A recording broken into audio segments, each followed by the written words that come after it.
Hello, नमस्कार, good morning. आज है 27 नवंबर और इस क्लास में हम लोग आज के सभी महत्वपूर्ण करंट अफेयर पे चर्चा करेंगे और जितने भी प्रश्न पूछे जा सकते हैं आपके एग्जाम में उन सबको जो है बिंदुवार देखेंगे। तो आइए क्लास को हम लोग शुरू करते हैं। आज का जो पहला प्रश्न है वो है नवंबर 2025 में भारत सरकार द्वारा लागू किए गए 4 प्रमुख श्रम संहिताओं में कौन सी संहिता भुगतान के लिए बोनस अधिनियम 1965 और निजगम वेतन अधिनियम 1948 को समेकित करती है, मतलब कि कंसोलिडेट करती है। किस एक्ट में जो है ये दोनों चीज जो है समाहित की गई है। तो निश्चित है पेमेंट से रिलेटेड है, तो पेमेंट से रिलेटेड जो है मजदूरी संहिता है। कोड ऑन वेजेज 2019 का जो संहिता है उसमें पेमेंट से रिलेटेड सारी चीजें समेकित की गई है। ठीक है, तो मजदूरी संहिता 2019 उन 4 प्रमुख श्रम संहिताओं में से है। 4 जो लेबर कोड्स जो है प्रधानमंत्री जी के द्वारा लॉन्च किया गया है, नवंबर 2025 से अडॉप्ट किया गया है, उसमें ये सारा चीज़ को मेंशन किया गया है। तो 4 लेबर कोड्स क्या है, उसका आपके एग्जाम से रिलेटेड किस प्रकार का प्रश्न पूछे गए, उन सब के बारे में पूरा विश्लेषण करने के लिए एक अलग से वीडियो बनाया गया है। आप उस वीडियो को यूट्यूब पे देख सकते हैं। नेक्स्ट में आते हैं। नवंबर 2025 में उपभोक्ता मामले, खाद्य और सार्वजनिक वितरण मंत्रालय के तहत केंद्रीय मंत्री प्रहलाद जोशी द्वारा शुरू किए गए डिजिटल प्लेटफॉर्म अन्न दर्पण का उद्देश्य क्या है? ठीक है, अन्न दर्पण का उद्देश्य क्या है? ठीक है, तो सबसे पहले केंद्रीय मंत्री प्रहलाद जोशी किस चीज के मंत्री हैं? तो उपभोक्ता मामले, खाद्य और सार्वजनिक वितरण मंत्रालय जो है प्रहलाद जोशी जी संभालते हैं। ठीक है, उनके द्वारा जो शुरू किया गया अन्न दर्पण है, याद रखिएगा अन्न दर्पण। ठीक है, प्रोजेक्ट का नाम है अन्न दर्पण और ये मेनली प्रोक्योरमेंट, स्टोरेज, मूवमेंट, सब गुणवत्ता, ठीक है, एकीकृत डिपो सिस्टम प्रोवाइड करना है। ठीक है, जो भी इस चीज से रिलेटेड है, यानी किस तरह से गोदाम में पहुंचाना है, किस तरह से उसका स्टोरेज करना है, ठीक है, क्या क्वालिटी होना चाहिए। तो एक ऑनलाइन डिपो सिस्टम को जो है लॉन्च किया गया है, इसी का नाम रखा गया है अन्न दर्पण। ठीक है, एफसीआई के द्वारा, भारतीय खाद्य निगम के द्वारा जो है इसको लॉन्च किया गया। प्रहलाद जोशी जी केंद्रीय खाद्य भंडार से संबंधित मंत्री। ठीक है, नवंबर 2025 में नई दिल्ली में आयोजित कोलंबो सुरक्षा कॉन्क्लेव, ठीक है, कोलंबो कोलंबो सुरक्षा कॉन्क्लेव यानी कोलंबो सिक्योरिटी कॉन्क्लेव में जो है 7वीं एनएसए स्तरीय बैठक की अध्यक्षता किसने की थी?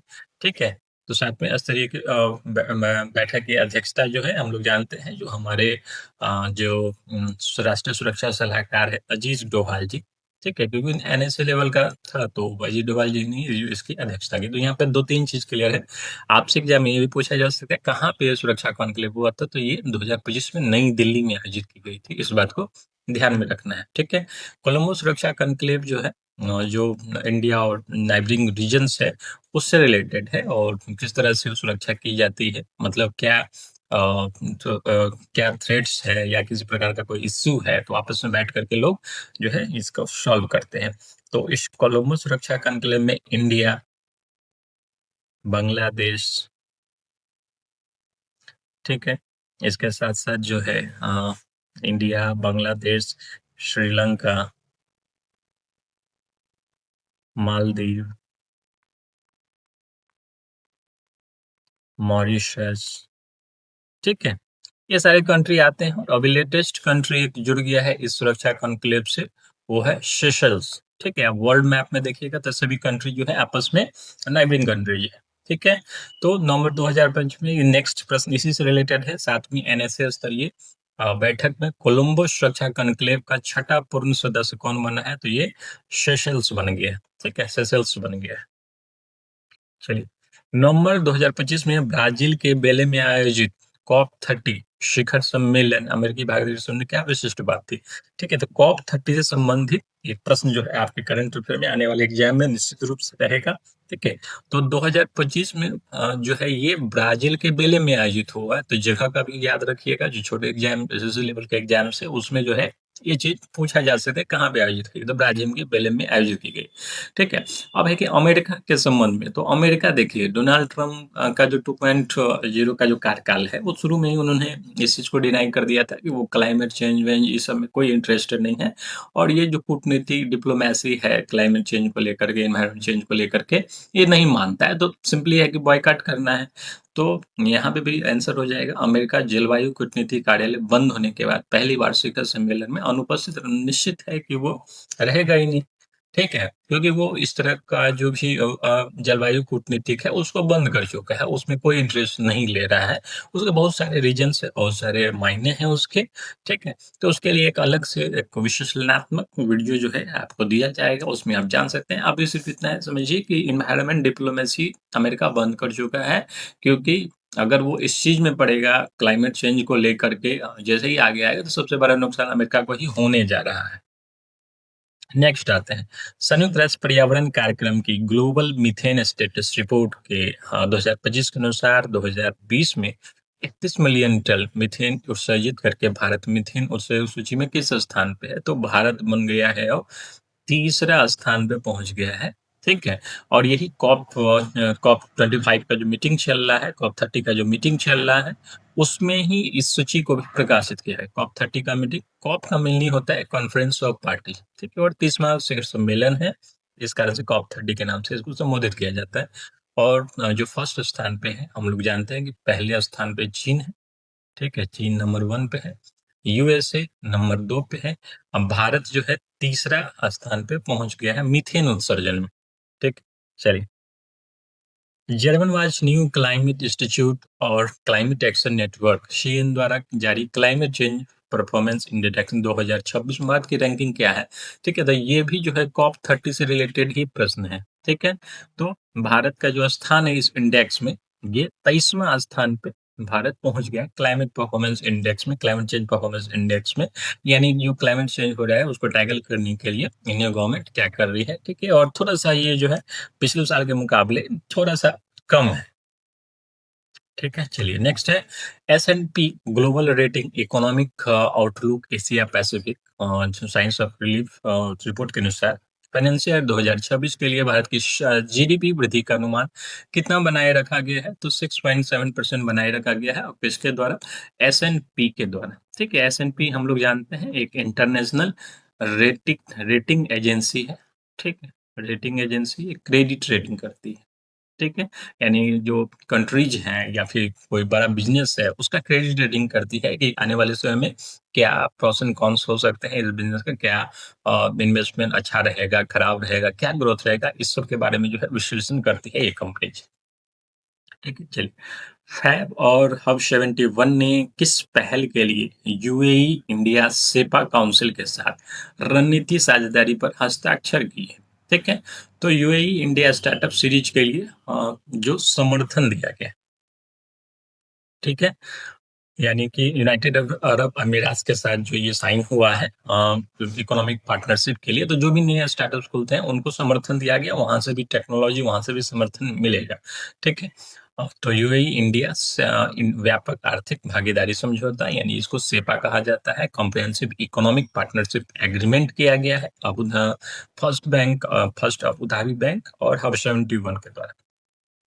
स्टार्टअप की बात करें तो 2014 से पहले जो है लोगों ने इसका नाम भी नहीं सुना होगा, लेकिन 2014 के बाद जो है नया गवर्नमेंट यानी बीजेपी गवर्नमेंट के आने के बाद, मोदी सरकार के आने के बाद जो है वर्तमान में अभी 1,80,000 प्लस स्टार्टअप्स भारत में है। ये 2025 का आंकड़ा है, ठीक है? 2025 का आंकड़ा है कि 1,80,000 प्लस स्टार्टअप्स है और स्टार्टअप्स का मतलब कोई नया बिज़नेस शुरू करना और मतलब कि ये सिर्फ़ एक आदमी का नहीं है, यानी कि 1,80,000 प्लस जो है कंपनी शुरू हुई है, नए आइडियाज़ को लेकर शुरू हुई है, वहाँ पे कई सारे लोगों को एम्प्लॉयमेंट मिला होगा, ठीक है? और कई सारी कंपनीज़ तो यूनिकॉर्न भी बन चुकी है स्टार्टअप्स में। नवंबर 2025 में सुनील पालीवाल को किस संस्था का अध्यक्ष नियुक्त किया गया है, जिन्होंने विजय कुमार का स्थान लिया? तो सुनील पालीवाल को जो है भारतीय अंतर्देशीय जलमार्ग प्राधिकरण का जो है ये बनाया गया है, अध्यक्ष बनाया गया, ठीक है? तो ये किससे रिलेटेड है? तो मेनली देखिए जो पहला प्रश्न तो ये आ जाएगा जो जलपोत परिवहन यानी समुद्री मार्ग के मंत्री कौन है? तो सर्बानंद सोनोवाल, ठीक है? सर्बानंद सोनोवाल जी जो है, ये जलमार्ग परिवहन, पोत परिवहन मंत्री हैं, ठीक है? यानी कि और जिजेंद्र पोर्ट अथॉरिटी के अध्यक्ष सुनील पालीवाल को पत्तन पोत परिवहन और जलमार्ग मंत्रालय के तहत भारतीय अंतर्देशीय जलमार्ग प्राधिकरण का अध्यक्ष नियुक्त किया गया है। ठीक है, भारतीय अंतर्देशीय जलमार्ग प्राधिकरण। ठीक है।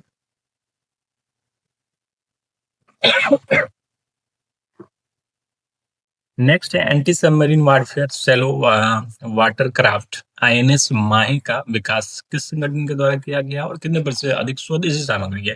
तो इसका विकास जो है कोचिन शिपयार्ड लिमिटेड के किया गया है और इसमें 80% तक जो है स्वदेशी जो है तकनीक से इसको बनाया गया है। याद रखिएगा आईएनएस माहे। इसको दूसरे तरीके से पूछा जा सकता है कि नवंबर में जो है किस anti submarine warfare shallow watercraft आए का जो है इंडियन नेवी में सम्मिलित किया गया है। ठीक है, ये क्या है? एंटी सबमरीन है, यानी मेनली पनडुब्बी को खत्म करने के लिए जो भी सबमरीन्स होगी इनेमी की उसको काउंटर करने के लिए इस शिप को जो है ये किया गया है। ठीक है, चलिए 24 नवंबर को 2025 को मुंबई में इसका जो है लोकार्पण हुआ और इसको भारतीय नौसेना में शामिल किया गया है। ठीक है, नौसेना की अगर हम बात करें तो 4 दिसंबर को जो है इंडियन नेवी डे नौसेना दिवस मनाया जाता है। 4 दिसंबर को नौसेना दिवस मनाया जाता है और वर्तमान में जो नौसेना अध्यक्ष है वो है दिनेश कुमार त्रिपाठी जी। ठीक है, वाइस एडमिरल दिनेश कुमार त्रिपाठी जो है ये वर्तमान में नौसेना अध्यक्ष है। नेक्स्ट है ओमान के लिए पहले संचार उपग्रह का नाम क्या है जिसके डिजाइन निर्माण लॉन्च के लिए ओमान ने एयरबस डिफेंस एंड स्पेस के साथ सहयोग किया है? तो ओमान सेट 1 जो है ओमान का पहला संचार टेलीकम्युनिकेशन सैटेलाइट है, संचार उपग्रह है। ठीक है, ओमान की बात करें तो कैपिटल जो है इसका मस्कट है और करेंसी ओमानी रियाल है। विश्व मुक्केबाजी कप 2025 का आयोजन कहाँ किया गया? जहां भारत ने 9 स्वर्ण पदक सहित कुल 20 पदक जीतकर शीर्ष स्थान हासिल किया। तो विश्व मुक्केबाजी दिवस यानी वर्ल्ड बॉक्सिंग कंपटीशन का आयोजन कजाकिस्तान में किया गया। कजाकिस्तान का कैपिटल अस्ताना है। ठीक है, कजाकिस्तान का कैपिटल जो है अस्ताना है। कजाकिस्तान जो है लैंड लॉक्ड एरिया है, ये रसिया के ठीक नीचे वाले इलाके में कजाकिस्तान पड़ता है। ब्लाइंड महिला टी20 विश्व कप 2025 के फाइनल में भारत ने किस टीम को 7 विकेट से हराकर जीत हासिल की? तो भारत ने जो है नेपाल को 7 विकेट से हरा करके जीत हासिल की और ये ब्लाइंड महिला 2020 वर्ल्ड कप था और ये पहला सेशन था, पहला सीजन था ब्लाइंड महिला वर्ल्ड 2020 वर्ल्ड कप का। ठीक है, चलिए भारत ने नेपाल को 7 विकेट से हरा करके जो है ये जीत हासिल करी। ब्लाइंड क्रिकेट टूर्नामेंट की संरचना के अनुसार जो पहला जो उद्घाटन हुआ तो इससे भी प्रश्न पूछे जा सकते हैं। तो किस श्रेणी के बल्लेबाजों को धावकों का उपयोग करने की आवश्यकता होती है? उनके द्वारा बनाया गया प्रत्येक रन 2 रन के रूप में गिना जाता है। तो B1 जो है यानी जो पूरी तरह से ब्लाइंड है उनको ये होता है कि धावक का वो यूज कर सकते हैं, उनके द्वारा बनाए गए प्रत्येक 2 रूप के रूप में गिना जाता है। B1 है जो पूरी तरह से ब्लाइंड है, B2 आंशिक रूप से दृष्टिबाधित है और B3 कम गंभीर हानि के साथ आंशिक रूप से दृष्टिबाधित है। ठीक है, ये याद रखना है आपको। विश्व chronic of obstructive pulmonary disease दिवस 2025 की थीम क्या थी? तो ये था शॉर्ट ऑफ ब्रेथ थिंक और सीओपीडी। ठीक है, तो पल्मोनरी पल्मोनरी का मतलब क्या होता है? जो लंग्स से संबंधित है यानी फेफड़े से संबंधित है। आप इमेज में भी देख सकते हैं फेफड़े से संबंधित है। तो हर साल जो है 19 नवंबर को ये world chronic observatory pulmonary disease मनाया जाता है। इस बार का भी थीम हम भी जानते हैं short of breath think COPD था। विश्व बाल दिवस 20 नवंबर को क्यों मनाया जाता है? देखिए पूरी दुनिया में बाल दिवस जो है 20 नवंबर को मनाया जाता है क्योंकि इसी दिन जो है 20 दिसंबर 1959 और 1989 को बाल अधिकारों का घोषणा किया था United nation general assembly. Bharat में भी जो है पहले इसी दिन मनाया जाता था लेकिन बाद में जो है जवाहरलाल नेहरू के डेथ के बाद इसको 14 नवंबर कर दिया गया। टेलीविजन शब्द सबसे पहले किस वैज्ञानिक ने 1900 में गढ़ा था? ठीक है, तो टेलीविजन शब्द जो है गढ़ने वाले साइंटिस्ट थे कॉन्स्टेंटिन पस्की, जो एक रूसी साइंटिस्ट थे। इन्होंने शब्द गढ़ा था, वर्ड गढ़ा था, टेलीविजन शब्द का आविष्कार कह सकते हैं इन्होंने किया था। लेकिन जो मैकेनिकल टेलीविजन है उसका आविष्कार जॉन लॉगी बियर्ड ने किया था। ठीक है, याद रखिएगा। शब्द अगर देखा जाए तो शब्द जो है ये कॉन्स्टेंटिन पस्की ने किया था और मैकेनिकल टीवी का आविष्कार जॉन लोगी बियर्ड ने किया था। विश्व मत्स्य दिवस 2025 का थीम क्या था? ठीक है, तो विश्व मत्स्य दिवस 2025 का थीम था uh, India blue transformation strengthening value addition in sea food exportation. ठीक है, अगर मत्स्य पालन मंत्री की बात करें तो राजीव रंजन सिंह उर्फ ललन सिंह, ये मंत्री। ठीक है, मत्स्य पालन डेयरी से संबंधित मंत्रालय इनके अधीन। ठीक है, इस बार का जो थीम था वो Indian blue transformation value addition sea food expo. ठीक है, तो जब भी आपको ब्लू रिवॉल्यूशन से संबंधित प्रश्न आएगा या ब्लू चीज से, तो वो डिनोट करता है किसको? शी को डिनोट करता है। ठीक, चलिए। उपभोक्ता मामले, खाद्य और सार्वजनिक वितरण मंत्रालय के तहत खाद्य और सार्वजनिक विभाग द्वारा लॉन्च किए गए एआई संचालित बहुभाषी फीडबैक प्लेटफॉर्म का नाम क्या है? ठीक है, तो ये भी उपभोक्ता मामले, खाद्य और सार्वजनिक वितरण मंत्रालय के तहत है। इसके जो मंत्री हैं, पिछली क्लास में हम लोगों ने पढ़ा है, प्रहलाद जोशी जो है केंद्रीय मंत्री हैं इसके। ठीक है, और जो एआई प्लेटफॉर्म लॉन्च किया गया है वो है आशा, अन्य सहायता होलिस्टिक एआई सॉल्यूशन। ठीक है, इसका काम क्या है? एआई मिशन के तहत वाधवानी फाउंडेशन के सहयोग से बहुभाषी एआई इंफ्रास्ट्रक्चर द्वारा समर्थित है। ठीक है, तो मेनली जो है जो खाद्य और सार्वजनिक वितरण विभाग ने इसको शुरू किया है। ठीक है, तो एआई का यूज जो है हम लोग जानते हैं कि हर जगह किया जा रहा है और गवर्नमेंट के हर सेक्टर में लगभग लगभग इसका यूज किया जा रहा है, ताकि जो सरकार का जो वर्क है, जो पब्लिक सर्विस का वर्क है, वो नेक्स्ट लेवल पे जाए, उसको अच्छे तरीके से किया जा सके। ठीक है, तो नाम याद रखिएगा, जो एआई संचालित बहुभाषी फीडबैक प्लेटफॉर्म है, मतलब लोग अपनी शिकायत या कुछ सुझाव जो है दे सकते हैं। इसका नाम है आशा अन्य सहायता होलिस्टिक एआई सॉल्यूशन। ठीक है, चलिए। इस क्लास का जो पीडीएफ होगा वो नीचे लिंक दिया गया है, टेलीग्राम चैनल से आप इसको डाउनलोड कर सकते हैं। नेक्स्ट क्लास में हम लोग नेक्स्ट करंट अफेयर के साथ मिलेंगे, तब तक के लिए धन्यवाद।